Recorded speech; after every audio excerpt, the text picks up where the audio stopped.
Hello বন্ধুরা, সবাই কেমন আছেন? আমি অনেক অনেক ভালো আছি। আজ হঠাৎ করে একটা ভিডিও নিয়ে আসলাম। আমরা একটা আমাদের কোম্পানির জন্য গাড়ি নেব, মানে পিক আপ।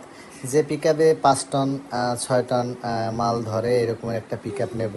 আসলে এই পিক আপটা নিতে পারতাম হয়তো বা অনেক আগে, তারপরে অনেক লেট করে আস্তে আস্তে যখন সময় হয়েছে আমি মনে করি, তখনই আমরা এই পিক আপ নিতে আসলাম। শোরুমে আসলাম এসিআই কোম্পানির নতুন একটা পিক আপ দেখতে। তো সফলতা তো এমনই হওয়া উচিত যে গুটি গুটি গুটি গুটি পায়ে আস্তে আস্তে আপনি আগাবেন।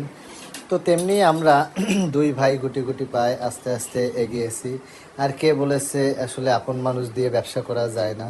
আমরা তো দুই ভাই একই ফ্ল্যাটে একই সাথে একভাবে ব্যবসা করছি দীর্ঘ 8-10 বছর ধরে।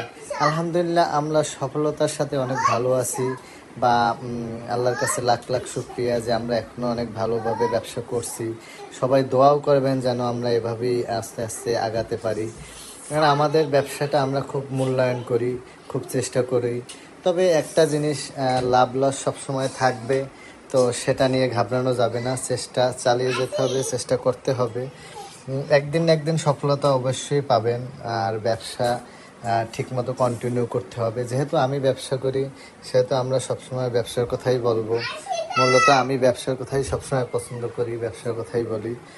তো একটা জিনিস মনে রাখবেন, ফেসবুক প্ল্যাটফর্মটাও এমন, গুটি গুটি পায়ে আগাবেন, চেষ্টা চালিয়ে যাবেন, সফলতা আসবে।